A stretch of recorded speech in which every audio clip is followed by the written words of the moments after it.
What did you get yourself into? She came to Seoul, she had no idea it would leak it, and to the man who would change her life. Miss Daniels! How do you know my name? Do you have the ring? Do you have the ring? Who are you? Temi Daniels. Who is this? My name is Kang Ji-hoon. You are carrying something that belonged to my mother. Who was he? Temi. What happened to your mother? She disappeared 24 years ago. The first thing Temi Daniels noticed about Seoul was that it was raining. Not the soft kind of rain she had grown used to in Lagos. This rain was cold. It came down in thin, relentless sheets, turning the streets silver beneath the glow of neon signs and traffic lights. People hurried past her with umbrellas tucked close to their shoulders while buses moved through the wet streets like enormous shadows. Temi stood beneath the narrow roof of a closed flower shop, staring at the unfamiliar Korean characters glowing across the road. Her suitcase stood beside her. One wheel was broken. Her phone had died 20 minutes earlier. And somewhere inside her handbag was a small wooden box that had brought her halfway across the world. She looked at the address written on a folded piece of paper. Building 7, she whispered. Apartment 1903. Then she looked at the rain. Of course. She laughed softly to herself. She had left Lagos 3 days ago believing she was coming to Seoul for one simple reason: to return a ring. She had no idea that the ring would change her entire life, or that the man waiting for it had spent 24 years believing the woman who carried it was his enemy. 3 days earlier, Temi had been standing beside her grandmother's coffin. The church was quiet. The funeral flowers filled the air with a sweet fragrance, and relatives whispered around her. Temi had been holding herself together all morning. Her grandmother, Temi Daniels, had raised her after her mother died. She had been more than a grandmother. She had been Temi's safe place, her home, her strongest supporter, the person who always told her that a woman should never be afraid to walk away from something that destroyed her peace. So when the coffin was finally lowered into the ground, Temi felt as though a piece of her had been buried with it. That evening, after most of the guests had left, a man arrived at the house. He was an elderly lawyer named Mr. Adebayo. Temi remembered seeing him when she was a child. He carried a leather briefcase and spoke quietly. I have something your grandmother instructed me to give you. Temi looked at him. What is it? He placed a small wooden box on the table. She told me you were not to open it until after her burial. Temi stared at the box. What's inside? I was never told. He pushed the box toward her. There is also a letter. Temi picked up the envelope. Her name was written on it. Temi. She recognized the handwriting immediately. Her grandmother's. Her fingers trembled as she opened it. Inside was a single sheet of paper. She read the first line. My dearest Temi. Her eyes immediately filled with tears. She continued, if you are reading this, then I have finally run out of time. Temi covered her mouth. She read slowly. There is something about my past I should have told you many years ago. I didn't keep it from you because I didn't love you. I kept it from you because I was afraid the truth would follow you. Temi frowned. What truth? She continued reading. Inside the box is something that belongs to a family in Korea. You must return it to them. Temi opened the wooden box. Inside was a ring, an old gold wedding ring. It wasn't decorated with diamonds. It wasn't extravagant, but there was something strange about it. Inside the band were 2 engraved letters. TD. Temi stared at them. Her initials. She turned the ring over. There was a tiny dark stone set into the gold. Underneath it was another engraving. A date. October 17, 2002. Temi's breathing slowed. She hadn't even been born. Her grandmother's letter continued. Find Kang Ji-hoon. Temi froze. She had never heard that name. His father is Kang Ji-hoon. His mother was someone I loved like a sister. Temi's eyes widened. Then came the sentence that changed everything. Give Ji-hoon the ring and tell him I never betrayed his family. Temi read it again and again. Then she reached the final paragraph. He may hate you because of what he has been told about me. Do not hate him for it. He has lived with a lie for most of his life. Temi's heart began beating faster. And Temi, if he asks why I disappeared from Korea, Tell him this. She stopped. Her fingers tightened around the paper. The final sentence was written darker than the others. His father asked me to disappear. Temi stared at the words. For several seconds, she couldn't move. Her grandmother had lived in Lagos for decades. She had never spoken Korean. She had never mentioned Korea. She had never mentioned the Kang family. And yet somehow, she had been involved in something serious enough to make a man disappear from her life for the rest of it. Temi sat back in the chair. Grandma, what did you get yourself into? That night, Temi searched for Kang Ji-hoon. The results frightened her. Kang Ji-hoon was 36, chairman of Kang Heritage Group, one of South Korea's youngest luxury hotel executives. His family owned properties across Seoul, Busan, and Jeju. His photographs appeared in business magazines. He was known for being private, unmarried, extremely wealthy, and almost impossible to approach.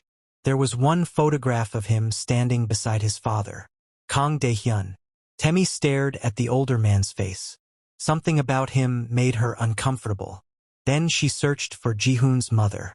There was almost nothing. Only one sentence repeated across several articles. Kang Mi-yeon disappeared in 2002. No body had ever been found. No confirmed sighting had ever been reported. Temi looked back at the ring. She suddenly understood why her grandmother had sent her to Seoul. There was a missing woman, powerful family, a 24-year-old secret, and a ring. Temi booked the first flight she could find. She didn't tell anyone, not even her closest friend. She was afraid that if she spoke about it too much, somebody would stop her. Now, 3 days later, she stood in the Seoul rain. She had no idea that someone already knew she had arrived. A black Mercedes slowly pulled up beside the pavement. Temi glanced at it. The rear window lowered. A Korean man in a dark suit looked directly at her. Miss Daniels. Her heart stopped. She stepped backward. How do you know my name? The man opened the door. Mr. Kang has been expecting you. Temi stared at him. Which Mr. Kang? He didn't answer. His eyes moved toward her handbag, more specifically toward the wooden box inside it. His expression changed. Do you have the ring? Temi immediately tightened her grip around her bag. Who are you? Before the man could answer, 2 more black vehicles stopped behind him. Doors opened. 4 men stepped onto the pavement, all dressed in black, all looking at her. Temi's instincts screamed at her. Run. She grabbed her suitcase. The broken wheel dragged across the pavement. She ran. Miss Daniels. She didn't look back. She pushed through a group of pedestrians, crossed the street without waiting for the light, and disappeared into a crowded shopping district. Her heart hammered. She didn't know who those men were. She didn't know how they knew her name. But she knew one thing. Someone had been waiting for her. And that meant her grandmother's secret was far more dangerous than she had imagined. An hour later, Temi finally reached the small guest house she had booked. She locked the door. Then she locked it again. She placed a chair beneath the handle. Her breathing slowly returned to normal. She sat on the edge of the bed and opened the wooden box. The ring was still there. She picked it up. For the first time, she noticed something beneath the dark stone. A tiny compartment. Her fingers moved over the edge. She pressed it. Click. The stone lifted. Temi gasped. There was a tiny folded piece of paper hidden inside the ring. She pulled it out carefully. Contained only one sentence. He was not supposed to survive. Temi's hands began to shake. Who was he? Kang Ji-hoon? His father? Someone else? Before she could think, her phone buzzed. She had charged it while she was running. Unknown number. She stared at the screen. It buzzed again. Temi answered. Hello. Silence. Then a man's voice. Low. Calm. Korean accented English. Temi Daniels. Her blood ran cold. Who is this? My name is Kang Ji-hoon. She stood. How did you get my number? I have been trying to find you since yesterday. Why? A pause. Then he said something that made her grip the phone tighter. Because you are carrying something that belonged to my mother. Temi looked down at the ring. What happened to your mother? Another silence. When Ji-hoon finally spoke, his voice was different, colder. She disappeared 24 years ago. Temi swallowed. My grandmother knew her. I know. Temi's heart stopped. What? I know who your grandmother was. She moved toward the window. How? Because my father spent 24 years telling me that your grandmother destroyed my family. Temi closed her eyes. Her grandmother's final words echoed in her mind. Tell him I never betrayed his family. Ji-hoon continued. I want the ring. Temi's voice hardened. I'm not giving it to you until I know the truth. Silence. Then, unexpectedly, he laughed. It was a quiet, bitter laugh. You sound exactly like her. Like who? My mother. Temi's heart skipped. Ji-hoon continued. She never trusted powerful men either. The call ended. Temi stood alone in the dark room. Outside, Seoul glittered beneath the rain. She looked at the ring, then at her grandmother's letter. She had come to Korea believing she was delivering an old family heirloom. Now she understood. The ring wasn't the end of the story. It was the beginning. And somewhere in Seoul was a man who had spent half his life believing Temi's grandmother was his family's greatest enemy. A man who wanted the ring. A man who knew her name. And a man she had never met, but who was already about to become the most important person in her life. If you were Temi, would you give Ji-hoon the ring immediately? Or would you keep it until you discovered the truth? Tell us in the comments. And if you're enjoying this story, make sure you like this video, subscribe to the AfroK Tales, and turn on the notification bell. Because what Temi is about to discover in Seoul will change everything she thought she knew about her grandmother. The next morning, Temi would finally meet Kang Ji-hoon face to face. And she would discover that the man behind the mysterious phone call was nothing like the man she had imagined. The next morning, Temi Daniels woke to the sound of rain tapping against the guesthouse window. For several seconds, she didn't remember where she was. Then she saw the suitcase beside the bed, the unfamiliar room, the Korean signs glowing through the curtains, and the wooden box sitting on the table. Everything came back. The letter, the ring, her grandmother's warning, and the phone call from Kang Ji-hoon. Temi reached for her phone. There was one new message. 10 a.m. Kang Heritage Foundation. Come alone. She stared at it. Then another message appeared. I know you're afraid. I promise you will not be harmed. Temi frowned. Men who wanted to convince you they weren't dangerous usually didn't have to say it. She almost deleted the message. Then she remembered her grandmother. Give him the ring. But her grandmother had also told her to discover the truth. Temi slipped the ring into a small pouch around her neck. She put it beneath her blouse. If Ji-hoon wanted it, he would have to earn her trust first. The Kang Heritage Foundation was nothing like the small streets Temi had walked through the previous evening. The building rose above Seoul like a wall of glass. Black cars moved silently through the entrance. Security guards stood at every corner. People in expensive suits walked quickly through the lobby. Temi entered wearing a cream-colored coat, black trousers, and ankle boots. She immediately felt several eyes turn toward her. A woman at the reception desk smiled. Miss Daniels. Yes. Mr. Kang is expecting you. Of course he was. Temi followed her into a private elevator. When the doors opened, she stepped into a quiet corridor. The woman stopped. His office is at the end. Then she walked away. Temi took a deep breath. She walked toward the door. Before she could knock, it opened. A man stood inside. Temi stopped. For a moment, neither of them spoke. Kang Ji-hoon was taller than she expected. Much taller. He wore a charcoal gray suit without a tie. His black hair was neatly styled, but there were dark circles beneath his eyes. He looked like a man who hadn't slept. His gaze moved slowly over Temi's face. Not disrespectfully, almost as if he was comparing her to someone he remembered. Then his eyes settled on hers. You look like your grandmother. Temi's expression hardened. That's not what I came here to discuss. Something almost like amusement crossed his face. Come in. She entered. The office was enormous. Floor-to-ceiling windows overlooked Seoul.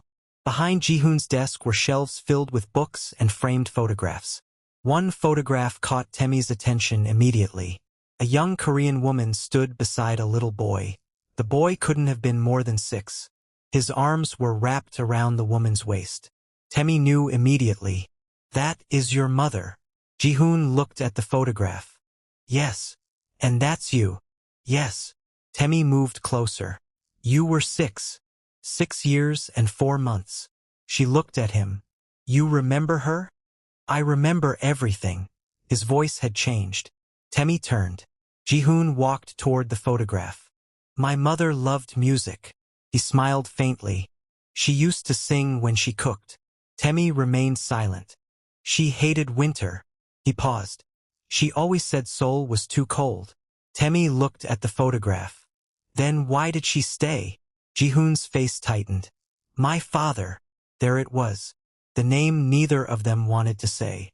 Kang Ji-hoon. Ji-hoon's father. The man Temi's grandmother had blamed. Temi turned back toward him. Tell me what you know about my grandmother. Ji-hoon looked at her. She worked for my family. Temi frowned. She worked for your family? My mother met her in Lagos. Temi's eyes widened. You knew. I found out 6 years ago. What happened? My mother was studying abroad. Ji-hoon sat down. My grandfather wanted her to marry into another Korean family. She refused. Why? She was in love. Temi's heart skipped. With my grandfather? Ji-hoon nodded. Samuel Daniels. Temi swallowed. My grandfather. Yes. Temi sat opposite him. This makes no sense. It didn't make sense to me either. Ji-hoon opened a file. My mother wrote about your grandfather. He pushed several copies toward her. Temi looked down. There were letters. Old ones. Some in Korean. Some in English. She recognized the handwriting. Her grandfather's. She picked up the first letter. Myun, I don't care what my father says. I will come back for you. Temi's fingers trembled. She looked at Ji-hoon. My grandfather loved your mother. Yes. What happened? He disappeared. Temi frowned. Disappeared. Not literally. Ji-hoon leaned back. He returned to Nigeria and married my grandmother. Yes. Temi stared at him. Why? That is the question. She looked at the letters. There were dozens. Promises, apologies, declarations of love. Then suddenly they stopped. The last letter was dated October 17, 2002. The exact date engraved inside the ring. Temi looked at Ji-hoon. This is the date your mother disappeared. Yes. And my grandmother had this ring. Yes. Then she knows what happened. Ji-hoon nodded. That is why I need it. Temi's fingers closed around the ring beneath her blouse. You don't trust her. No. Then why should I trust you? Ji-hoon stared at her. You shouldn't. The answer surprised her. He stood. If my father lied to me for 24 years, then I have no right to expect you to trust me after knowing me for one day. Temi watched him. But I will help you. Why? Because I want the truth too. They spent the next 3 hours going through records. Ji-hoon showed Temi photographs, old passports, travel documents, hotel records, letters. The more she learned, the more confusing everything became.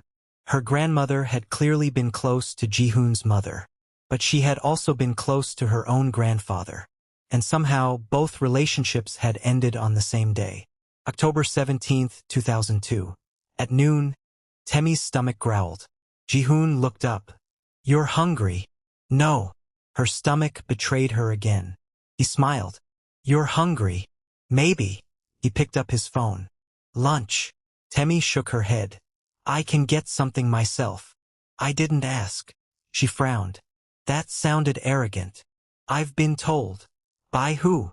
My sister. Temi raised an eyebrow. You have a sister? Yes. What is her name? Soo-jin. Does she know about me? Ji-hoon's expression changed. Yes. How? She knows everything that happens in this building. Temi laughed softly. Your family sounds complicated. You have no idea. Lunch arrived 20 minutes later. Temi expected something sophisticated. Instead, Ji-hoon ordered several Korean dishes and placed them across the table. Temi looked at the food. What is this? Japchae. And this? Bulgogi. And that? Kimchi. She looked suspiciously at the red dish. You expect me to eat that? Yes. You're very confident. I've seen you eat pepper. That's different. How? Nigerian food has character. Ji-hoon laughed. Temi stared at him. What? You laugh. Sometimes. I thought Korean billionaires weren't allowed to. He nearly choked on his drink. Temi smiled. The atmosphere changed. For a few minutes, they weren't two strangers investigating a 24-year-old mystery. They were simply two people eating lunch. Then Ji-hoon reached across the table. His fingers touched the edge of her sleeve. Temi looked down. Your coat. What? It's torn. She looked. A small tear ran along the cuff. Probably happened when I ran yesterday. Ji-hoon looked at her. You really did run from my security team. They scared me. I know. You sent them. Yes. Why? I wanted to make sure you were safe. Temi stared at him. That's not how you make someone feel safe. He looked genuinely thoughtful. I'll remember that. Later that afternoon, Ji-hoon drove Temi back to her guest house himself. She was surprised. You drive. When I want to. You have drivers. Yes. Then why are you driving? He glanced at her. Because I don't want anyone listening. Temi's expression changed. Listening to what? Us. She turned toward him. Why? Because my father has people everywhere. The atmosphere immediately became serious. Do you think he knows I'm here? I know he knows. Temi's heart sank. Then I'm in danger. Yes. She stared at him. You said I wouldn't be harmed. I said I would not harm you. That isn't the same thing. No. He slowed at a traffic light. That is why you need to be careful. Temi looked through the windshield. How dangerous is your family? Ji-hoon didn't answer immediately. Finally he said, dangerous enough that my mother had to disappear. That evening, Temi received a message from an unknown number. Stop looking into the past. She stared at it. Another message followed. Go back to Nigeria. Then a photograph appeared. Temi's blood ran cold. It was a picture of her leaving the guest house. Someone had been watching her. She immediately called Ji-hoon. He answered on the first ring. Where are you? At the guest house. Lock the door. I already did. Don't open it for anyone. Ji-hoon. Temi. His voice was firm. Listen to me. She did. I'm coming. The call ended. 20 minutes later, headlights appeared outside. A black car stopped. Ji-hoon stepped out. Two security men followed. He entered the guest house and walked straight to Temi's room. When she opened the door, he immediately checked the windows. Then the balcony. Then the hallway. Temi folded her arms. Are you always this dramatic? He turned.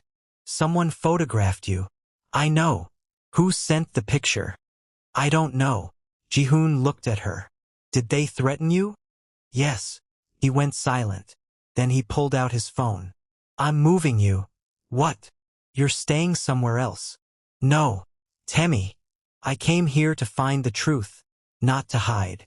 This isn't about hiding. Then what is it about? He stepped closer. It's about keeping you alive. The words hung between them. Temi stared at him. For the first time, she saw fear in his eyes. Not fear for himself. For her. She looked away. Why do you care so much? Ji-hoon didn't answer. She looked back. Why? His jaw tightened. Because you're involved in something you don't understand. That isn't an answer. He looked at her for several seconds. Then he said quietly, because I don't want anything to happen to you. Temi's heart skipped. Neither moved. The distance between them suddenly felt very small. Ji-hoon looked at her lips. Temi noticed. Her breath caught. Then he stepped backward. We should go. She nodded. But neither of them could pretend that moment hadn't happened. That night, Ji-hoon took Temi to his private residence. It wasn't a hotel. It wasn't a mansion filled with dozens of servants. It was a quiet penthouse overlooking the Han River. Temi stepped inside. Your home? Yes. You live here alone? Yes. She looked around. It was beautiful, but strangely empty. No family photographs. No personal decorations. Almost nothing that suggested someone actually lived there. You don't like it? I didn't choose it. Who did? My father. Temi looked at him. He wanted me close. Why? To control me. She stared at him. Ji-hoon removed his coat. My father believes people belong to him. Temi slowly understood. And you? I don't. He looked at her. That's why he and I don't get along. That night, Temi couldn't sleep. She stood beside the enormous window. Seoul stretched below her. Beautiful. Endless. Alive. She heard footsteps behind her. Ji-hoon stopped several feet away. You should sleep. I can't. Why? Too many questions. He smiled faintly. You've been asking questions since you arrived. That's because everyone keeps lying. He looked at her. Not everyone. She turned. Can I ask you something? Yes. Why are you unmarried? He seemed surprised. That's your question? Yes. He smiled. I've never met anyone I wanted to marry. Temi raised an eyebrow. Never. Never. Not even close? No. She looked at him. And now? Ji-hoon's eyes remained on hers. Now I'm not so sure. Temi's heartbeat quickened. Before either could say anything else, a loud sound came from downstairs. A crash. Then shouting. Ji-hoon's entire expression changed. He moved toward Temi immediately. Stay here. What happened? Lock the door. He pulled a small communication device from his pocket. Someone entered the building. Temi's blood ran cold. Ji-hoon stepped into the hallway. Then he stopped. He looked back at her. Whatever happens, don't open this door. He disappeared. Temi locked it. Seconds later, she heard footsteps. Then a man's voice. Then silence. She waited. 1 minute. 2. 5. Then her phone buzzed. Unknown number. She opened the message. There was only a photograph. Her grandmother, standing beside Kang Ji-hoon. And beneath the photograph was a sentence. Your grandmother didn't disappear because she was protecting Ji-hoon's mother. A second message appeared. She disappeared because she was responsible for what happened to her. Temi's hands began to shake. The door opened. Ji-hoon stood there. There was blood on his sleeve. Temi gasped. Are you hurt? He shook his head. It's not mine. She stared at him. He saw the phone in her hand. What happened? Temi handed it to him. He read the messages. His expression became unreadable. Then he looked at her. For the first time since they met, something fragile appeared between them. Trust and fear. Because both of them had just received a new version of the truth. And only one of those versions could be real. If you were Temi, would you believe the anonymous message or trust Ji-hoon and continue the investigation? Tell us in the comments. And if you're invested in Temi and Ji-hoon's story, don't forget to like this video and subscribe to the AfroK Tales, because the next discovery will force Temi to question the one person she thought she could trust most, her grandmother. And the truth about October 17, 2002, was about to become much darker. Temi stared at the photograph in Ji-hoon's hand. Her grandmother, Kang Ji-hoon, standing side by side 24 years ago. The photograph was grainy, but there was no mistaking them. Her grandmother looked young, perhaps 30 years younger than the woman Temi had known. She was smiling, but Kang Ji-hoon wasn't. His expression was cold, almost threatening. Temi looked at the message again. Your grandmother didn't disappear because she was protecting Ji-hoon's mother. She disappeared because she was responsible for what happened to her. Temi's chest tightened. No. Ji-hoon looked at her. You don't know that. She wouldn't do that. You don't know what she did before you were born. Temi's eyes flashed. I knew my grandmother. So did I. She turned toward him. You didn't. My family did. Your family blamed her. Yes. Your father blamed her. Yes. Maybe because she knew something he didn't want anyone to know. Ji-hoon stared at her. For several seconds, neither spoke. Then he handed the phone back. We need to find out who sent this. Temi nodded. And why? Ji-hoon looked toward the hallway. His security team was already dealing with the men who had entered the building. But something about the attack bothered him. They hadn't tried to hurt Temi. They had wanted to frighten her. That meant whoever was behind it knew exactly what they were doing. They wanted Temi to stop asking questions. Or worse, they wanted her to believe the wrong story. The next morning, Temi woke to sunlight. For the first time since arriving in Seoul, there was no rain. She walked into the kitchen and stopped. Ji-hoon was standing at the counter. He was wearing a plain white shirt. His sleeves were rolled up, and he was trying to cook. Temi watched silently. He placed something into a pan. It immediately began smoking. She laughed. He turned. What? What are you doing? Breakfast. That? Yes. Are you sure? He looked at the pan, then at her. No. Temi laughed again. He smiled. Sit. You're going to poison me. I'll order something if you prefer. She walked over. No. She took the spatula from him. Move. Ji-hoon raised an eyebrow. You can cook? I'm Nigerian. That doesn't answer the question. She smiled. It answers everything. Within minutes, she had taken over the kitchen. Ji-hoon leaned against the counter watching her. What? You're different. How? You're supposed to be frightened. I am. You don't act like it. Temi looked at him. Being afraid doesn't mean you stop living. Something softened in his expression. Your grandmother taught you that? Temi nodded. She taught me never to let fear make my decisions. Ji-hoon looked away. I wish my mother had been able to teach me that. Temi stopped cooking. You remember her voice? He nodded. Sometimes. What did she sound like? He smiled faintly. Warm. Temi turned back to the food. What did she call you? Ji-hoona. She smiled. That sounds sweet. It wasn't. Why? Because when she said it, I knew I was in trouble. Temi laughed. He laughed too. For a few minutes, the past disappeared. But only for a few minutes, because the past had followed them into the kitchen. After breakfast, Ji-hoon took Temi to an old neighborhood in Seoul. They stopped outside a small building. This is where my mother lived before she married my father. Temi looked at the faded sign. She lived here. Yes. Alone. With her parents. He unlocked the door.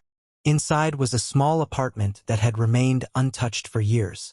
Dust covered the furniture, but the walls still carried traces of another life. Temi walked slowly through the rooms.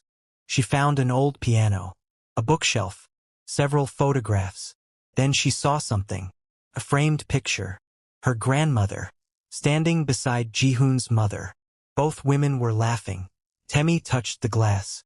They really loved each other. Yes. Ji-hoon stood behind her.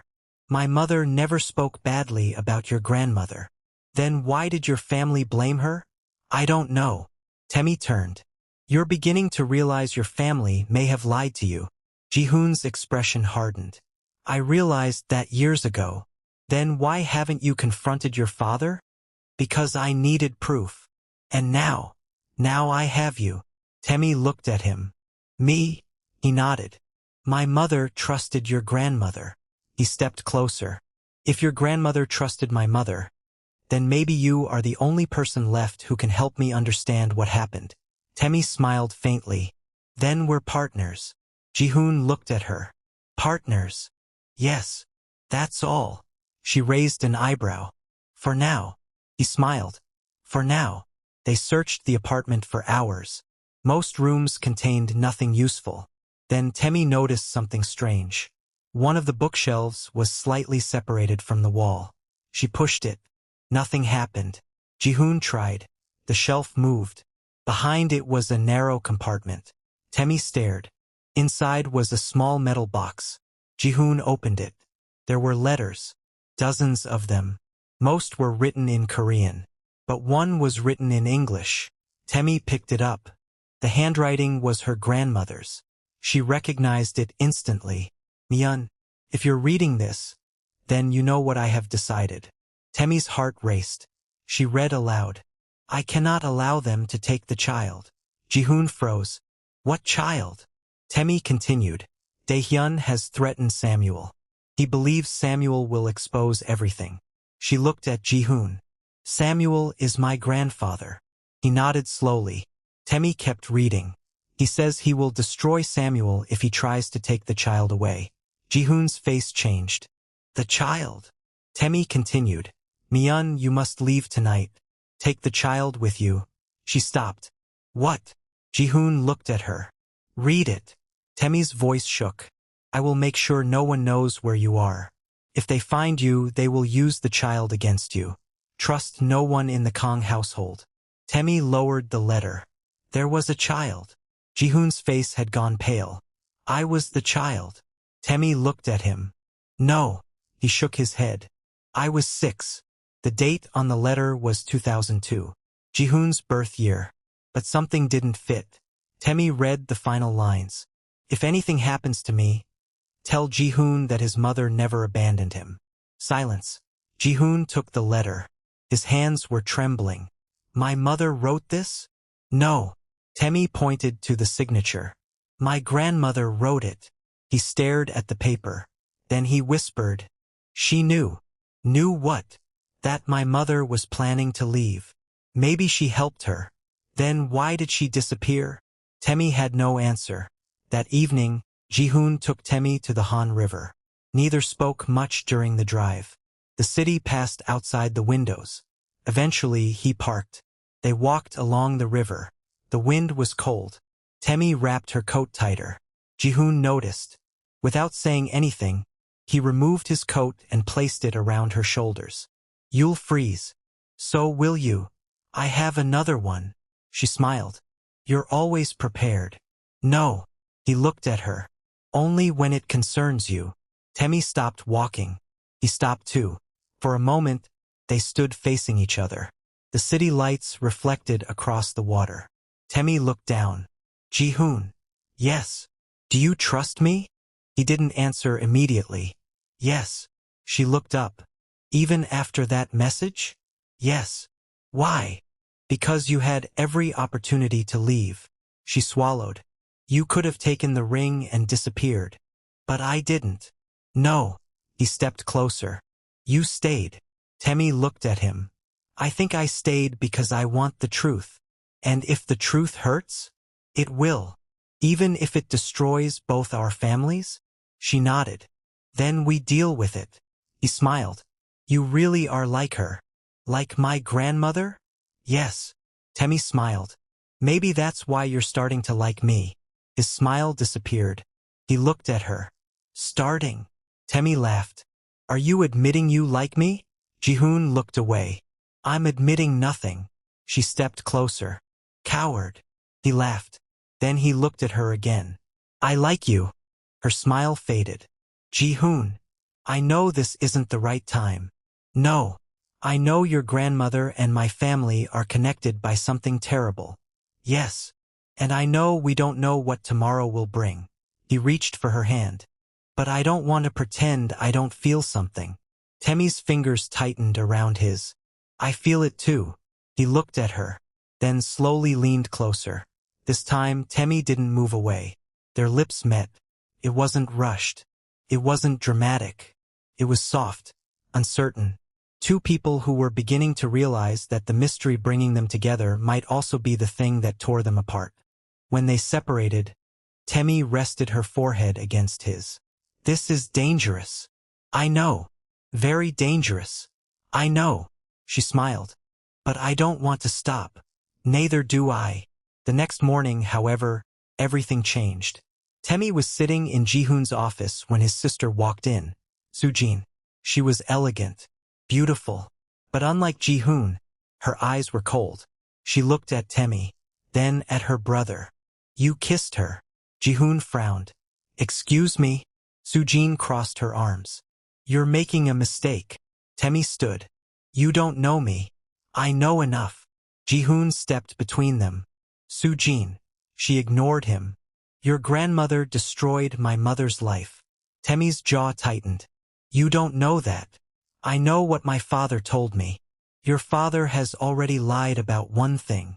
Soo-jin's expression changed. What? Your mother didn't abandon your family. Soo-jin went silent. Ji-hoon looked at his sister. We found letters. Soo-jin's eyes widened. Where? Her old apartment. What did they say? That mom planned to leave. Soo-jin sat down. For the first time, the hostility disappeared from her face. My mother would never leave us. Ji-hoon knelt beside her. We know. Soo-jin looked at Temi. Then why did your grandmother disappear? Temi shook her head. We don't know yet. Soo-jin looked toward the window. Then she whispered, I might know someone who does. Ji-hoon stood. Who? Mr. Han. Ji-hoon's face changed. Impossible. Why? He disappeared years ago. Soo-jin shook her head. No. She looked at him. He didn't disappear. He was killed. That is what father told us. Silence. Temi felt a chill. Who is Mr. Han? Soo-jin answered quietly. He was my father's personal driver. Ji-hoon frowned. What does he know? Soo-jin looked at Temi. He was the last person who saw your grandmother and my mother together. Temi's heart began pounding. When? On the night your grandmother disappeared. That night, Ji-hoon made several calls. Most went unanswered. Finally, someone picked up. Ji-hoon listened. Then his face became serious. He hung up. Where is he? Temi asked. Busan. Mr. Han. Yes. Alive. Yes. Temi exhaled. When do we leave? Tonight. She stared at him. You don't even want to sleep? No. Why? He looked at her. Because every hour we wait gives someone else time to find him first. They left Seoul at midnight. The highway stretched into darkness. Temi sat beside Ji-hoon. For the first time, they were leaving the city behind. But neither noticed the black SUV following them. Inside that vehicle, a man made a phone call. They're heading to Busan. A pause. Should we stop them? The voice on the other end answered calmly. No. Why? Let them find Han. The man hesitated. Then what? A cold voice replied. Once they know what happened that night, they will destroy each other. The call ended. Hours later, Temi looked through the window. The first lights of Busan appeared in the distance. She reached beneath her blouse and touched the old ring. For some reason, it felt heavier than before. She looked at Ji-hoon. Are you ready? He kept his eyes on the road. No. Temi smiled faintly. Neither am I. He reached across the center console. She took his hand. Neither spoke, but both understood. Whatever they found in Busan could change everything. Because somewhere in that city was a man who had watched the night Temi's grandmother disappeared. And if Mr. Han was telling the truth, then the woman Temi had trusted her entire life had been keeping one final secret. A secret involving a child, a missing mother, and a decision that had changed the lives of two families forever. If you were Temi, would you continue to Busan knowing someone may be waiting for you there? Comment your answer below. And if you're following this mystery, like this video and subscribe to the AfroK Tales.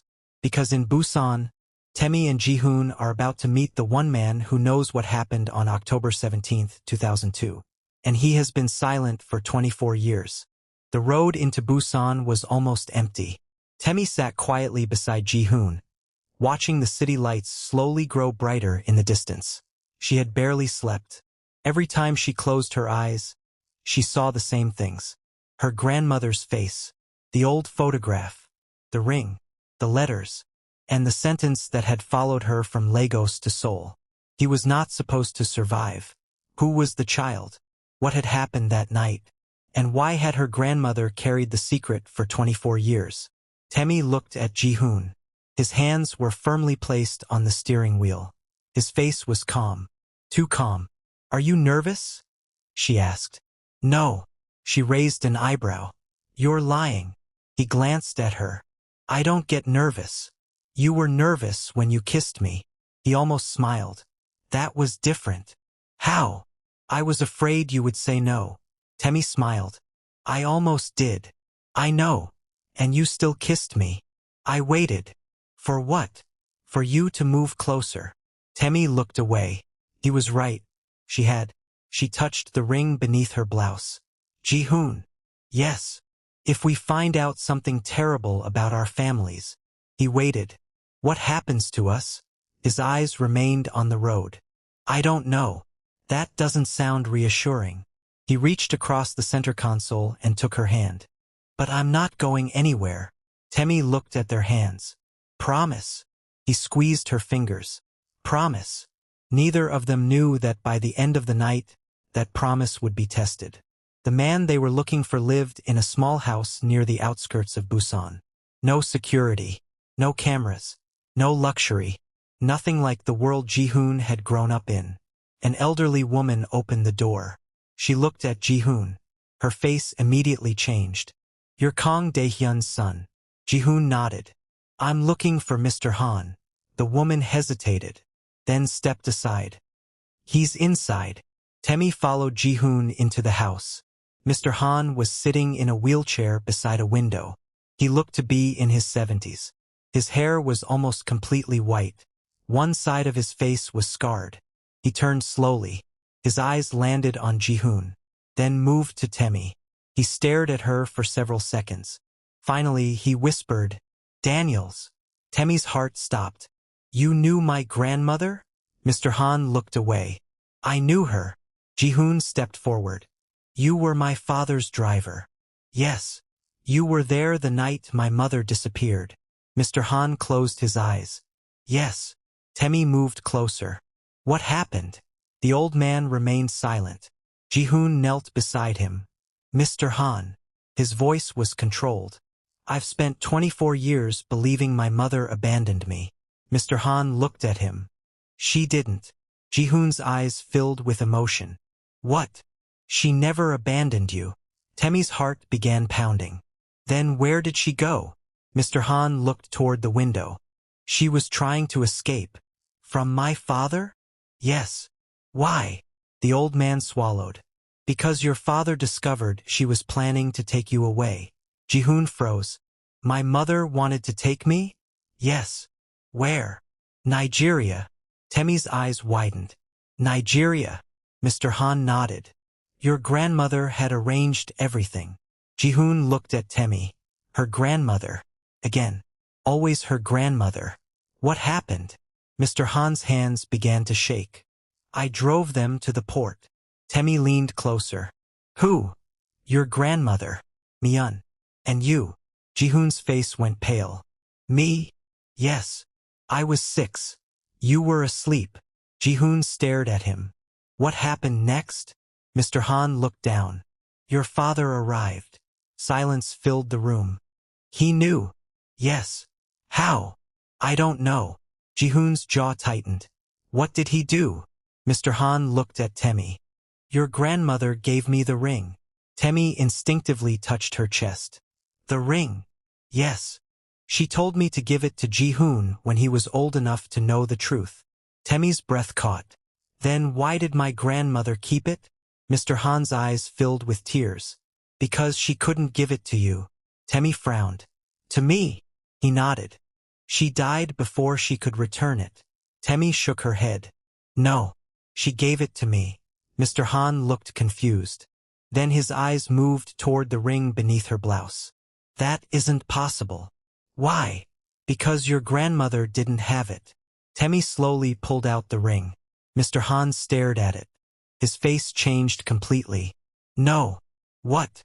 That is not the ring I remember. Temi looked at Ji-hoon. Ji-hoon stepped closer. What do you mean? Mr. Han pointed at the ring. There were 2. Temi's heart stopped. 2 rings. Yes. Why? One belonged to Mian. And the other? Mr. Han looked directly at Temi. Your grandmother. Nobody spoke. Temi stared at the ring in her hand. Ji-hoon looked at Mr. Han. You're saying my mother had another ring? Yes. Where is it? Mr. Han's expression became distant. Your father took it. Temi felt a chill. Why? Because it contained evidence. Evidence of what? Mr. Han looked at Ji-hoon. The truth about your birth. Ji-hoon went completely still. Temi looked between them. What does that mean? Mr. Han didn't answer. Ji-hoon whispered, my birth. The old man nodded. There were things your father didn't want you to know. Temi's mind raced. You said my grandmother and your mother were trying to escape with Ji-hoon. Yes. And your grandfather was involved? Mr. Han looked surprised. Samuel? Temi nodded. Did he know? He knew everything. Her stomach dropped. My grandfather? He was the reason they were leaving. Ji-hoon stared at him. Why? Mr. Han looked down. Because your father discovered Samuel was your biological father. Silence. Temi stopped breathing. Ji-hoon's face became completely blank. What? Mr. Han repeated the words. Samuel Daniels was your biological father. Temi took a step backward. No. Ji-hoon shook his head. No. Mr. Han continued. Your mother was never in love with your father. Ji-hoon's eyes filled with disbelief. She loved Samuel. Temi's hands began trembling. My grandfather. Yes. Ji-hoon turned away. For several seconds he couldn't speak. Then he whispered, my entire life. His voice broke. My father told me I was his son. Mr. Han nodded. He raised you, but I wasn't his. No. Ji-hoon looked at Temi.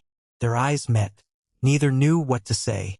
The revelation was too enormous, too painful, too impossible.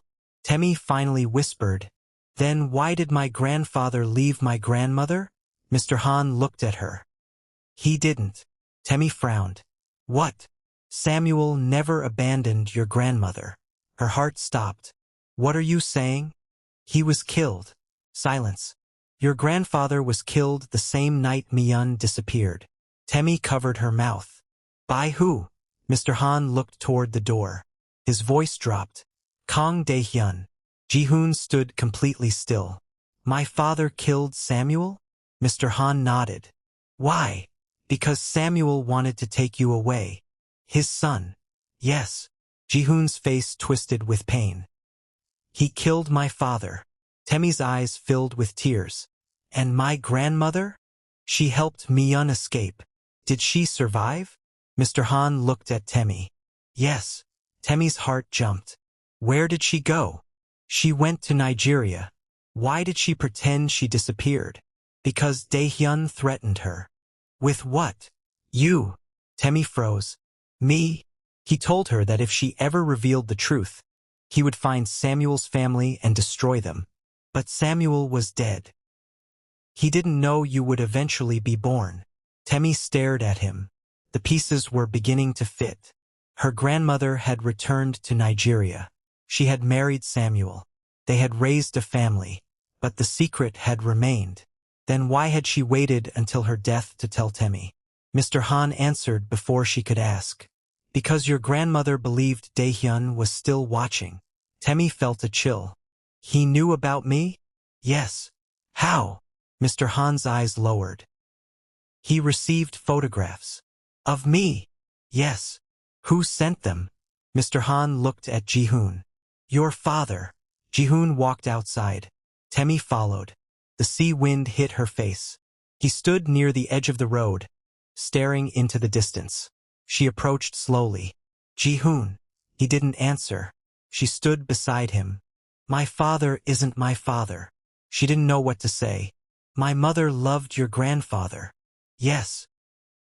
He killed the man who was actually my father. Yes. And your grandmother helped my mother escape. Yes. He laughed bitterly. Do you understand how insane this sounds? Temi nodded. Yes. I spent my entire life believing I was the heir to my father's bloodline. He looked at her. And now I find out that the man I called father murdered the man who was. Temi stepped closer. You didn't choose any of this. He lied to me. Yes. My whole life. Yes. His eyes filled with tears. Temi reached for his hand. He let her take it. I don't know who I am anymore. She squeezed his fingers. You're still Ji-hoon. He looked at her. The man I met. The man I argued with. The man who tried to cook breakfast and almost burned the kitchen. He smiled through tears. And the man who kissed you. Temi smiled. That too. He pulled her into his arms. She held him tightly. For several minutes, neither spoke. But Mr. Han wasn't finished. When they returned inside, he handed Ji-hoon a small envelope. Your mother left this. Ji-hoon looked at it. Why didn't you give it to me before? Because I didn't know whether you were ready. Ji-hoon opened it. Inside was a photograph. It showed Miun holding baby Ji-hoon. Beside her stood Samuel Daniels. And Temi's grandmother. On the back there were words. Our family begins with love, not blood. Ji-hoon's hands shook. There was another piece of paper. A letter. He began reading. My dear son, if you are reading this, then you finally know the truth. Your father is not the man who raised you. The man who gave you life was Samuel. But the man who raised you was still your father in every way that mattered. Ji-hoon stopped. Tears rolled down his face. Temi read over his shoulder. Do not let hatred define you. Dae-hyun did terrible things because he was afraid of losing power. But you do not have to become him. Your real family is not the family whose name you carry. It is the people who choose you. Your mother chose you. Samuel chose you. And if one day you meet the granddaughter of the woman who saved us, the letter ended there. Ji-hoon looked at Temi. Neither spoke. Then he turned the page over. There was one final sentence. Protect her. Temi's eyes filled with tears. She whispered. She knew we'd meet. Ji-hoon shook his head. No. He looked at the ring around her neck. She knew this would happen. That evening, they stayed at a small hotel near the beach. Neither wanted to return to Seoul yet. Too much had changed. Temi stood on the balcony watching the waves. Ji-hoon joined her. You should sleep. So should you. I can't. Neither can I. He stood beside her. For a while they listened to the ocean. Then Ji-hoon said, I'm afraid. Temi looked at him. Of what? Losing you. Her heart tightened. You won't. You don't know that. No. She took his hand. But I'm here. He looked at her. I don't want our families to decide what happens to us. They won't. How do you know? Because we get to choose. He smiled. You always make things sound simple. They aren't simple. She looked at him. But they can still be ours. He pulled her close. This time, there was no uncertainty. He kissed her. And Temi kissed him back. But just as they separated, his phone rang. Ji-hoon looked at the screen. His expression changed. Who is it? My father. He answered. Hello. Silence. Then Kang Dae-hyun's voice came through. You went to Busan. Ji-hoon's face hardened. Yes. You should have stayed away. I know the truth. A long silence. Then his father said, No. Ji-hoon's eyes narrowed. You killed Samuel. I did what I had to do. You lied to me. I protected you. You stole my identity. You are my son. I'm not. Dae-hyun's voice became colder. You have no idea what Samuel was capable of. Then tell me. Silence. Come home. No. Bring the Nigerian woman. Ji-hoon's eyes hardened. Don't involve her. She is already involved. The call ended. Ji-hoon stared at the phone. Temi stepped closer. What did he say? Ji-hoon looked at her. He knows we're in Busan. She swallowed. What does he want? Ji-hoon's face became serious. He wants us to come home. And if we don't? He looked toward the dark ocean. He said you are already involved. The next morning they returned to Seoul. But they didn't go directly to the Kang residence. Instead, Ji-hoon took Temi somewhere unexpected. A small church. Inside, an elderly Korean priest waited for them. He looked at Temi, then at Ji-hoon. You finally came. Ji-hoon frowned. You knew. The priest nodded. Your mother came here the night before she disappeared. Temi stepped forward. What did she say? The priest looked at her. She gave me something. He walked toward a cabinet. From inside he removed a small envelope. Temi recognized the handwriting immediately. Her grandmother. She opened it. Inside was a photograph. But this time it wasn't of Ji-hoon. It was of a newborn baby. Temi stared. On the back was a date, October 17th, 2002. And beneath it were 6 words. The child has 2 families. Temi looked at Ji-hoon. Her heart began pounding. Ji-hoon. He took the photograph. His face drained of color. Because the baby in the photograph wasn't him. It was another child. And standing beside the baby was Temi's grandmother. The mystery had just become bigger. Much bigger. Because if that child was born on the same night Ji-hoon's mother disappeared, then someone had been hiding another secret for 24 years. And Temi was beginning to suspect that the ring she had carried from Lagos was never meant to reveal only one family secret. It was meant to reveal 2. If you think you know who the baby in the photograph might be, leave your theory in the comments. And if you haven't already, subscribe to the AfroK Tales, because the next part will reveal why Temi's grandmother was standing beside that baby, and why Kang Ji-hoon was desperate to keep its existence hidden. The truth is finally coming together. But the closer Temi and Ji-hoon get to it, the more dangerous their love becomes. Temi couldn't take her eyes off the photograph. The baby was tiny, wrapped in a white blanket, sleeping peacefully. There was nothing unusual about the child. Nothing that explained why the photograph had been hidden for 24 years. But the woman standing beside the baby was unmistakable. Temi's grandmother, Temi Daniels, young, serious, and holding the baby as though she had been protecting it. Temi looked at the date again, October 17th, 2002. The same night Kang Ji-hoon's mother disappeared. The same night Samuel Daniels was supposedly killed. The same night Temi's grandmother vanished from the Kang family's story. What is this? Temi whispered. Ji-hoon didn't answer. He couldn't. His eyes remained fixed on the photograph. The priest stood silently across from them. Finally, Temi looked at him. Who is this child? The priest's expression was solemn. I don't know. You took this photograph. No. Then who did? Your grandmother. Temi's heart sank. My grandmother? She gave it to me 24 years ago. Why? The priest shook his head.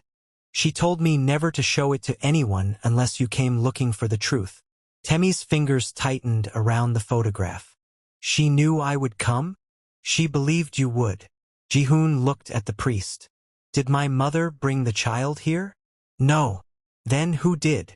The priest hesitated. Your mother came alone. When? The evening before she disappeared. Ji-hoon frowned. What did she say? The priest looked toward the altar. She was afraid. Of my father? Yes. Did she mention Samuel? Yes. Ji-hoon's expression tightened. What did she say about him? That he was the father of her child. Temi's breath caught. She looked at Ji-hoon. He looked back. Neither spoke. Then the priest said quietly, but Samuel was not the only person involved. The priest led them into a small archive room. Dust covered the shelves. Old boxes were stacked against the wall. He opened one. Inside were several documents. There was a hospital nearby, he explained. Your grandmother used to visit it. Temi looked at the papers. One was a hospital admission record. The patient's name had been blacked out, but the date was visible. October 17th, 2002. Someone gave birth that night, Temi whispered. The priest nodded. A woman. Who? We never knew. Ji-hoon stepped closer. Was it my mother? No. Temi's eyes widened. Then who? The priest looked at her. Your grandmother. Temi stopped breathing. What? She was admitted to the hospital that night. No. Yes. But my grandmother never had another child. The priest's expression changed. That is what everyone believed. Temi stared at the document. Her mind was racing. If her grandmother had given birth on October 17th, 2002, then who was the baby? And why had she never known? She looked at Ji-hoon. He looked equally stunned. Could the baby be mine? Temi whispered. The priest shook his head. No. Then whose? He didn't answer. Instead, he handed her another document. A birth certificate. The mother's name was partially obscured. The father's name was blank. But the child's name was visible. Temi read it. Daniel Kang. She stared. Daniel. Ji-hoon's face changed. That name. What? My mother once told me she had a brother. Temi's eyes widened. A brother. She said he died. When? Before I was born. Temi looked at the certificate again. Daniel Kang. Born October 17, 2002. Ji-hoon was born earlier that year. So this couldn't be his brother unless... Temi slowly looked at the priest. Was Daniel Kang really born that night? Yes. Is he dead? The priest remained silent. Temi's heart began pounding. Father. The priest looked at her. No. She whispered. He's alive. The priest nodded. They left the church in silence. Outside, Seoul was bright and busy. Cars moved through the streets. People laughed. Couples walked hand in hand. Nobody around them knew that two people had just discovered a secret that had survived 24 years. Temi climbed into Ji-hoon's car. He didn't start the engine. He simply sat there. His hands rested on the steering wheel. Daniel, he whispered. Temi looked at him. You think he's your brother? I don't know. But your mother said she had a brother. She said he died. Maybe she was told that. Ji-hoon looked at her. By my father. The words hung between them. Temi nodded slowly. If your father wanted Daniel hidden, there must have been a reason. Ji-hoon finally started the engine. We need to find him. Their first lead came from the hospital. The records showed that the baby had been transferred shortly after birth. The destination was listed as a private children's home. The home's name had changed 3 times, but the address remained. Ji-hoon drove there immediately. They found an abandoned building, broken windows, overgrown grass, an old sign hanging from the wall. Temi walked inside. Dust covered the floor. She found a pile of files in a corner. Most were destroyed. Then she saw one word. Kang. She pulled the file out. Inside was a photograph. A young boy, perhaps 4 years old. Temi stared. He had Ji-hoon's eyes.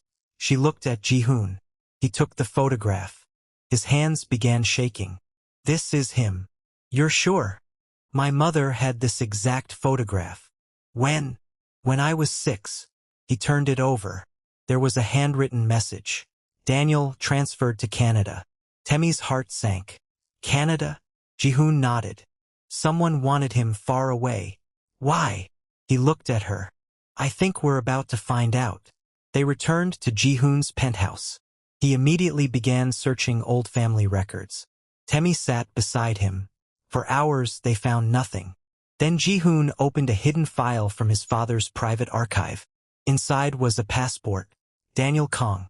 The photograph matched the boy. Temi leaned closer. He was alive. Yes. Your father knew. Yes. Then why did he tell everyone he died? Ji-hoon's expression hardened. He turned another page. There was a medical report. Temi read it. Her stomach dropped. Daniel had a rare genetic condition. He needed treatment. The Kang family had covered the medical costs. But there was something else. A note from a doctor. The child's bloodline is medically significant. Temi frowned. What does that mean? Ji-hoon stared at the document. I don't know. Then he found another page. A genetic report. His eyes moved across it. He froze. What? He didn't answer. Ji-hoon.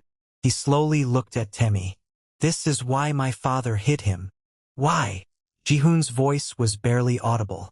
Because Daniel isn't my brother. Temi stared. What? He's my mother's son. That means he has Samuel's blood. Temi's heart stopped. Your grandfather. Ji-hoon nodded. He was Samuel's biological child. Temi looked at the report. Then everything clicked. The baby in the photograph. Her grandmother. Samuel. Myun. The secret child. But one question remained. Why would your father care? Ji-hoon looked at her. Because Daniel was the legal heir. Temi's eyes widened. Not you. No. If Samuel was his biological father, Then Daniel had a claim to everything my father had taken. Temi slowly understood. Kang Ji-hoon hadn't simply been protecting a secret. He had been protecting an empire. That evening, Ji-hoon's father called again. This time, Ji-hoon answered. "What do you want?" His father's voice was calm. "You found Daniel." Ji-hoon's blood ran cold. "How do you know?"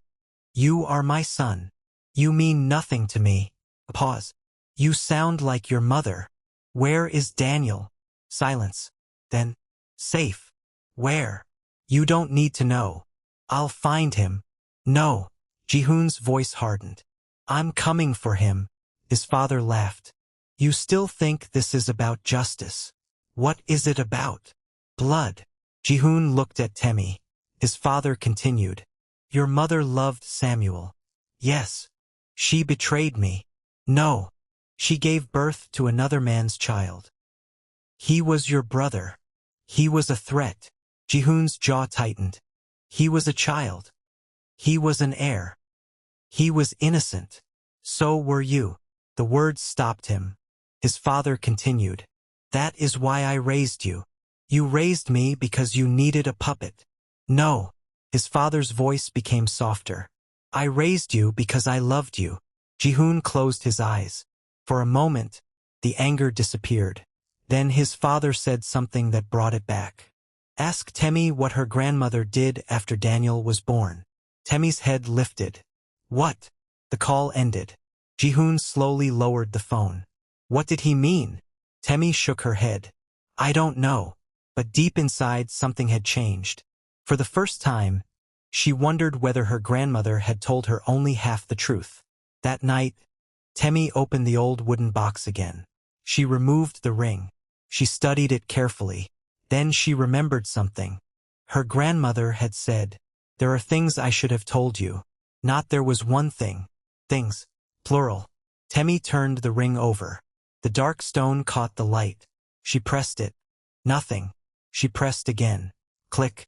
The tiny compartment opened. But this time something else was visible. A second piece of paper. She pulled it out. Her hands shook. It was a short note.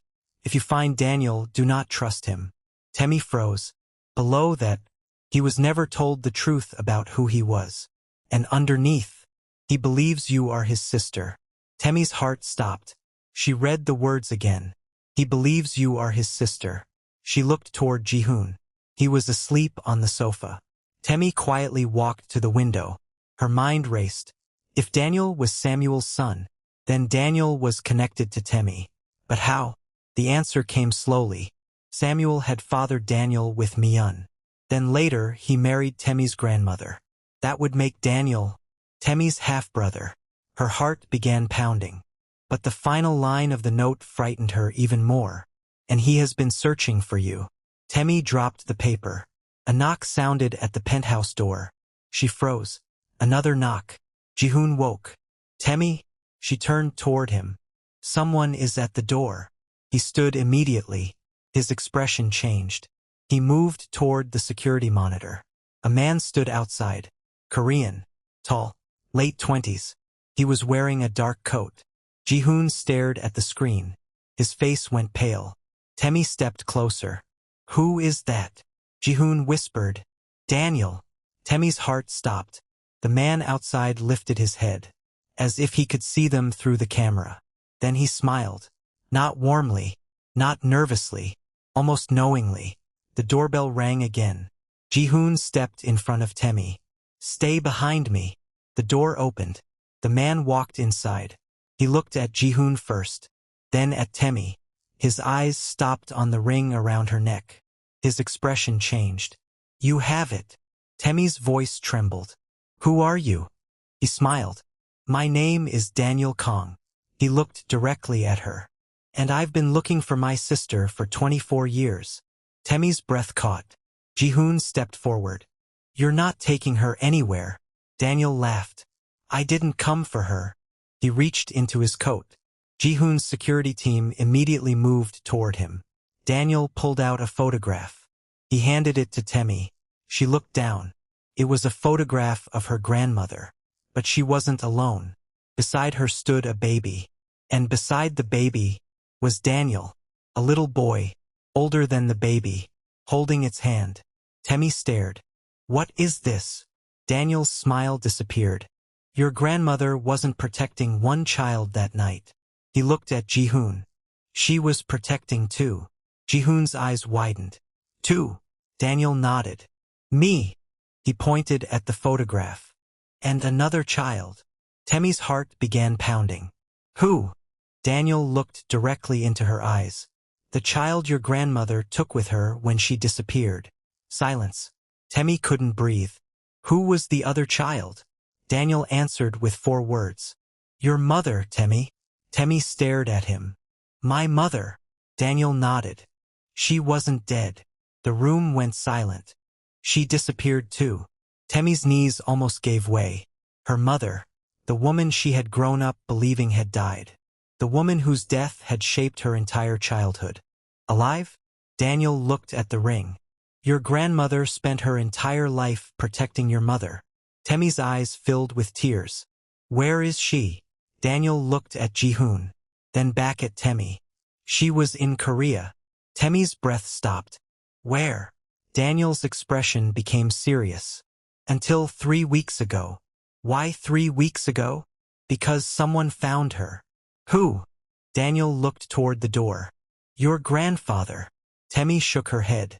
My grandfather is dead. Daniel's face changed. No. He stepped closer. Your grandfather is alive. Temi couldn't speak. Then Daniel whispered. And he's the reason your mother disappeared. The room fell silent. 24 years of secrets had just cracked open. And Temi suddenly realized that the ring had never been leading her toward a dead past. It had been leading her toward a living person. Her mother. And somewhere in Korea, the woman Temi had mourned her entire life might still be alive. If you were Temi, would you believe Daniel or would you demand proof before trusting him? Tell us in the comments. And if this story has you hooked, like this video and subscribe to the AfroK Tales.